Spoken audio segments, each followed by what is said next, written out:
आप सभी को गंगा सप्तमी की बहुत बहुत शुभकामनाएं। आप सभी का स्वागत है हरि का पंचांग चैनल पर। आज गंगा सप्तमी है। गंगा सप्तमी के दिन गंगा माता की कथा अवश्य ही सुननी चाहिए। आइए श्रवण करते हैं गंगा की महिमा को। वाल्मीकि रामायण के अनुसार ऋषि विश्वामित्र द्वारा माँ गंगा की जन्म की कथा सुनाई गई थी। तो आइए आरंभ करते हैं। ऋषि विश्वामित्र ने इस प्रकार कथा सुनाना आरंभ किया। पर्वतराज हिमालय की अत्यंत रूपवती, लावण्यमयी और सर्वगुण संपन्न दो कन्याएं थी। सुमेरु पर्वत की पुत्री मैना इन कन्याओं की माता थी। हिमालय की बड़ी पुत्री का नाम गंगा तथा छोटी पुत्री का नाम उमा था। गंगा अत्यंत प्रभावशाली और असाधारण दैवी गुणों से संपन्न थी। वह किसी बंधन को स्वीकार न कर मनमाने मार्गों का अनुसरण करती थी। उसकी इस असाधारण प्रतिभा से प्रभावित होकर देवता लोग विश्व के कल्याण की दृष्टि से उसे हिमालय से मांग कर ले गए। पर्वतराज की दूसरी कन्या उमा बड़ी तपस्विनी थी। उसने कठोर और असाधारण तपस्या करके महादेव जी को वर के रूप में प्राप्त किया। विश्वामित्र के इतना कहने पर राम ने कहा, हे भगवान, जब गंगा को देवता लोग सुरलोक ले गए तो वह पृथ्वी पर कैसे अवतरित हुई और गंगा को त्रिपथगा क्यों कहते हैं? इस पर ऋषि विश्वामित्र ने बताया, महादेव जी का विवाह तो उमा के साथ हो गया था, किंतु 100 वर्ष तक भी उनके किसी संतान की उत्पत्ति नहीं हुई थी। एक बार महादेव जी के मन में संतान उत्पन्न करने का विचार आया। जब उनके इस विचार की सूचना ब्रह्मा जी सहित देवताओं को मिली तो वे विचार करने लगे कि शिव जी के संतान के तेज को कौन संभाल सकेगा। उन्होंने अपनी इस शंका को शिव जी के सम्मुख प्रस्तुत किया। उनके कहने पर अग्नि ने यह भार ग्रहण किया और परिणाम स्वरूप अग्नि के समान महान तेजस्वी स्वामी कार्तिकेय का जन्म हुआ। देवताओं के इस षड्यंत्र से उमा के संतान होने में बाधा पड़ी तो उन्होंने क्रुद्ध होकर देवताओं को श्राप दे दिया कि भविष्य में वे कभी पिता नहीं बन सकेंगे। इस बीच सुरलोक में विचरण करती हुई गंगा से उमा की भेंट हुई। गंगा ने उमा से कहा कि मुझे सुरलोक में विचरण करते हुए बहुत दिन हो गए हैं। मेरी इच्छा है कि मैं अपनी मातृभूमि पृथ्वी पर विचरण करूं। उमा ने गंगा को आश्वासन दिया कि वे इसके लिए कोई प्रबंध करने का प्रयत्न करेंगी। फिर ऋषि विश्वामित्र ने कहा, हे वत्सराम, तुम्हारी ही अयोध्यापुरी में सगर नाम के एक राजा थे। उनके कोई पुत्र नहीं था। सगर की पटरानी केशिनी विदर्भ प्रांत के राजा की पुत्री थी। केशिनी सुंदर, धर्मात्मा और सत्यपरायण थी। सगर की दूसरी रानी का नाम सुमति था, जो राजा अरिष्टनेमि की कन्या थी। दोनों रानियों को लेकर महाराजा सगर हिमालय के भृगु प्रस्वर्ण नामक प्रांत में जाकर पुत्र प्राप्ति के लिए तपस्या करने लगे। उनकी तपस्या से प्रसन्न होकर महर्षि भृगु ने उन्हें वर दिया कि तुम्हें बहुत से पुत्रों की प्राप्ति होगी। दोनों रानियों में से एक का केवल एक ही पुत्र होगा जो कि वंश को आगे बढ़ाएगा और दूसरी के 60,000 पुत्र होंगे। कौन सी रानी कितने पुत्र चाहती है, इसका निर्णय वे स्वयं आपस में मिलकर कर लें। केशिनी ने वंश को बढ़ाने वाले एक पुत्र की कामना की और गरुड़ की बहन सुमति ने 60,000 बलवान पुत्रों की। उचित समय पर रानी केशिनी ने असमंजस नामक पुत्र को जन्म दिया। रानी सुमति के गर्भ से एक तुम्बा निकल पड़ा, जिसे फोड़ने पर छोटे छोटे 60,000 पुत्र निकले। उन सब का पालन पोषण घी के घड़ों में रख कर किया गया। काल चक्र बीतता गया और सभी राजकुमार युवा हो गए। सगर का ज्येष्ठ पुत्र असमंजस बड़ा दुराचारी था और उसे नगर के बालकों को सरयू नदी में फेंककर उन्हें डूबते हुए देखने में बड़ा आनंद आता था। इस दुराचारी पुत्र से दुखी होकर सगर ने उसे अपने राज्य से निर्वासित कर दिया। असमंजस के अंशुमान नाम का एक पुत्र था। अंशुमान अत्यंत सदाचारी और पराक्रमी था। एक दिन राजा सगर के मन में अश्वमेघ यज्ञ करवाने का विचार आया। शीघ्र ही उन्होंने अपने इस विचार को कार्य रूप में परिणित कर दिया। राम ने ऋषि विश्वामित्र जी से कहा, हे गुरुदेव, मेरी रुचि अपने पूर्वज सगर की यज्ञ गाथा को विस्तार पूर्वक सुनने में है, अतः कृपा करके इस वृतांत को पूरा सुनाइए। राम के इस तरह कहने पर ऋषि विश्वामित्र प्रसन्न होकर कहने लगे, राजा सगर ने हिमालय और विंध्याचल के बीच की हरी भरी भूमि पर एक विशाल यज्ञ मंडप का निर्माण करवाया। फिर अश्वमेघ यज्ञ के लिए श्यामकरण घोड़ा छोड़कर उसकी रक्षा के लिए पराक्रमी अंशुमान को सेना के साथ उसके पीछे पीछे भेज दिया। यज्ञ की संभावित सफलता के परिणाम की आशंका से भयभीत होकर इंद्र ने एक राक्षस का रूप धारण करके उस घोड़े को चुरा लिया। घोड़े की चोरी की सूचना पाकर सगर ने अपने 60,000 पुत्रों को आदेश दिया कि घोड़ा चुराने वाले को पकड़कर या मारकर घोड़ा वापस लाओ। पूरी पृथ्वी में खोजने पर भी जब घोड़ा नहीं मिला तो इस आशंका से किसी ने घोड़े को तहखाने में न छुपा रखा हो, सगर के पुत्रों ने संपूर्ण पृथ्वी को खोदना आरंभ कर दिया। उनके इस कार्य से असंख्य भूमि तल निवासी प्राणी मारे गए। खोदते खोदते वे पाताल तक जा पहुंचे। उनके इस नृशंस करते कि देवताओं ने ब्रह्मा जी से शिकायत की तो ब्रह्मा जी ने कहा कि ये राजकुमार क्रोध और मद में अंधे होकर ऐसा कर रहे हैं। पृथ्वी की रक्षा का दायित्व कपिल पर है, इसीलिए वे इस विषय में कुछ न कुछ अवश्य करेंगे।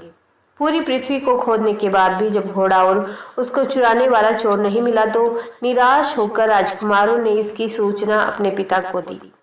रुष्ट होकर सगर ने आदेश दिया कि घोड़े को पाताल में जाकर ढूंढो। पाताल में घोड़े को खोजते खोजते वे सनातन वसुदेव कपिल के आश्रम में पहुंच गए। उन्होंने देखा कपिल देव आंखें बंद किए बैठे हैं और उन्हीं के पास यज्ञ का वह घोड़ा बंधा हुआ है। उन्होंने कपिल मुनि को घोड़े का चोर समझकर उनके लिए अनेक दुर्वचन कहे और उन्हें मारने के लिए दौड़े। सगर के इन कुकृत्यों से कपिल मुनि की समाधि भंग हो गई। उन्होंने क्रुद्ध होकर सगर के उन सब पुत्रों को भस्म कर दिया। जब महाराज सगर को बहुत दिनों तक अपने पुत्रों की सूचना नहीं मिली तो उन्होंने अपने तेजस्वी पौत्र अंशुमान को अपने पुत्रों तथा घोड़े का पता लगाने के लिए आदेश दिया।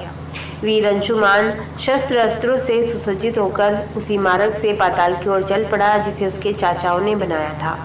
मार्ग में जो भी पूजनीय ऋषि मुनि मिले उनको यथोचित सम्मान करके अपने लक्ष्य के विषय में पूछता हुआ उस स्थान तक पहुंच गया जहां पर उसके चाचाओं के भस्मीभूत शरीरों की राख पड़ी थी और पास ही यज्ञ का घोड़ा चल रहा था। अपने चाचाओं के भस्मीभूत शरीरों को देखकर उसे बहुत दुख हुआ।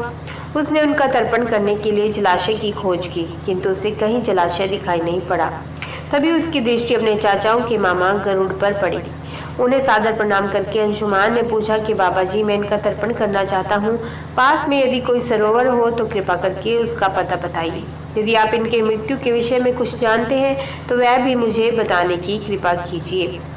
गरुड़ जी ने बताया कि किस प्रकार उसके चाचाओं ने कपिल मुनि के साथ उद्दंड व्यवहार किया था, जिसके कारण कपिल मुनि ने उन सबको भस्म कर दिया। इसके पश्चात गरुड़ जी ने अंशुमान से कहा कि ये सब अलौकिक शक्ति वाले दिव्य पुरुष के द्वारा भस्म किए गए हैं, अतः लौकिक जल से तर्पण करने से इनका उद्धार नहीं होगा। केवल हिमालय की ज्येष्ठ पुत्री गंगा के जल से ही तर्पण करने पर इनका उद्धार संभव है। अब तुम घोड़े को लेकर वापस चले जाओ, जिससे कि तुम्हारे पितामह का यज्ञ पूर्ण हो सके।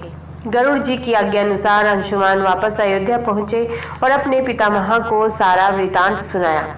महाराज सगर ने दुखी मन से यज्ञ पूरा किया। वे अपने पुत्रों के उद्धार करने के लिए गंगा को पृथ्वी पर लाना चाहते थे, पर ऐसा करने के लिए उन्हें कोई भी उपाय नहीं सूझ रहा था।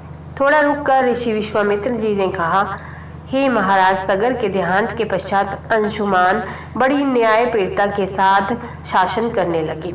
अंशुमान के परम प्रतापी पुत्र दिलीप हुए। दिलीप के वयस्क हो जाने पर अंशुमान दिलीप को राज्य का भार सौंपकर हिमालय की कंदराओं में जाकर गंगा को प्रसन्न करने के लिए तपस्या करने लगे, किंतु उन्हें सफलता प्राप्त नहीं हो पाई और उनका स्वर्गवास हो गया। इधर जब राजा दिलीप का धर्मनिष्ठ पुत्र भगीरथ बड़ा हुआ तो उसे राज्य का भार सौंपकर दिलीप भी गंगा को पृथ्वी पर लाने के लिए तपस्या करने चले गए, पर उन्हें भी मनवांछित फल नहीं मिला। भगीरथ बड़े प्रजावत्सल नरेश थे, किंतु उनकी कोई संतान नहीं हुई। इस पर वे अपने राज्य का भार मंत्रियों को सौंपकर स्वयं गंगा अवतरण के लिए गोकर्ण नामक तीर्थ पर जाकर कठोर तपस्या करने लगे। उनकी अभूतपूर्व तपस्या से प्रसन्न होकर ब्रह्मा जी ने उन्हें वर मांगने के लिए कहा। भगीरथ ने ब्रह्मा जी से कहा कि हे प्रभु, यदि आप मुझ पर प्रसन्न हैं तो मुझे यह वर दीजिए कि सगर के पुत्रों को मेरे प्रयत्नों से गंगा का जल प्राप्त हो, जिससे कि उनका उद्धार हो सके। इसके अतिरिक्त मुझे संतान प्राप्ति का भी वर दीजिए, ताकि इक्ष्वाकु वंश नष्ट न हो। ब्रह्मा जी ने कहा कि संतान का तेरा मनोरथ शीघ्र ही पूर्ण होगा, किंतु तुम्हारे मांगे गए प्रथम वरदान को देने में कठिनाई यह है कि जब गंगा जी वेग के साथ पृथ्वी पर अवतरित होंगी तो उनके वेग को पृथ्वी संभाल नहीं सकेगी। गंगा जी के वेग को संभालने की क्षमता महादेव जी के अतिरिक्त किसी में भी नहीं है। इसके लिए तुम्हें महादेव जी को प्रसन्न करना होगा। इतना कहकर ब्रह्मा जी अपने लोक को चले गए। भगीरथ ने साहस नहीं छोड़ा। वे 1 वर्ष तक पैर के अंगूठे के सहारे खड़े होकर महादेव जी की तपस्या करते रहे। केवल वायु के अतिरिक्त उन्होंने किसी अन्य वस्तु का भक्षण नहीं किया। अंत में इस महान भक्ति से प्रसन्न होकर महादेव जी ने भगीरथ को दर्शन देकर कहा कि हे भक्त श्रेष्ठ, हम तेरी मनोकामना पूरी करने के लिए गंगा जी को अपने मस्तक पर धारण करेंगे। इसकी सूचना पाकर विवश होकर गंगा जी को सुरलोक का परित्याग करना पड़ा। उस समय वे सुरलोक से कहीं जाना नहीं चाहती थी। इसलिए वे यह विचार करके कि मैं अपने प्रचंड वेग से शिवजी को भागकर पाताल लोक ले जाऊंगी, वे भयानक वेग से शिवजी के सिर पर अवतरित हुई। गंगा के इस वेग पूर्ण अवतरण से उनका अहंकार शिवजी से छुपा न रहा। महादेव जी ने गंगा की वेगवती धाराओं को अपने जटाजूट में उलझा लिया। गंगा जी अपने समस्त प्रयत्नों के बाद भी महादेव जी के जटाओं से बाहर न निकल सकी। गंगा जी को इस प्रकार शिवजी की जटाओं में विलीन होते देखकर भगीरथ ने फिर शंकर जी की तपस्या की। भगीरथ के इस तपस्या से प्रसन्न होकर भगवान शंकर ने गंगा जी को हिमालय पर्वत पर स्थित बिंदुसर में छोड़ा। छूटते ही गंगा जी 7 धाराओं में बट गई। गंगा जी की 3 धाराएं लादनी, पावनी और नलिनी पूर्व की ओर प्रवाहित हुई। सुचक्षु, सीता और सिंधु नाम की 3 धाराएं पश्चिम की ओर बही और 7वीं धारा महाराज भगीरथ के पीछे पीछे चली। जिधर जिधर भगीरथ जाते थे उधर उधर ही गंगा जी जाती थी। स्थान स्थान पर देव, यक्ष, किन्नर, ऋषि मुनि आदि उनके स्वागत के लिए एकत्रित हो रहे थे। जो भी उस जल का स्पर्श करता था भाव बाधाओं से मुक्त हो जाता था। चलते चलते गंगा जी उस स्थान पर पहुंची जहां ऋषि जहेनु यज्ञ कर रहे थे। गंगा जी अपने वेग से उनके यज्ञशाला को संपूर्ण सामग्री के साथ बहा कर ले जाने लगी। इससे ऋषि को बहुत क्रोध आया और उन्होंने क्रुद्ध होकर गंगा का सारा जल पी लिया। यह देखकर समस्त ऋषि मुनियों को बड़ा विस्मय हुआ और वे गंगा जी को मुक्त करने के लिए उनकी स्तुति करने लगे। उनकी स्तुति से प्रसन्न होकर जहनु ऋषि ने गंगा जी को अपने कानों से निकाल दिया और उन्हें अपनी पुत्री के रूप में स्वीकार कर लिया। तब से गंगा जाह्नवी कहलाने लगी।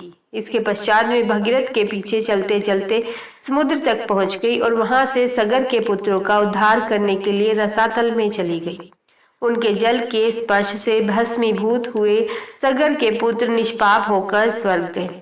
उस दिन से गंगा के नाम 3 हुए, त्रिपतगा, जाह्नवी और भगीरथी। ओम नमः शिवाय। तो यह थी गंगा मैया के जन्म की महागाथा जो आपने श्रवण की। प्रभु शिव आप सभी पर अपनी कृपा दृष्टि बनाए रखें। आप सभी को गंगा सप्तमी की एक बार और हार्दिक शुभकामनाएं। तो बोलिए जय गंगा मैया की, जय शिव जी भगवान की, पार्वती पते की जय।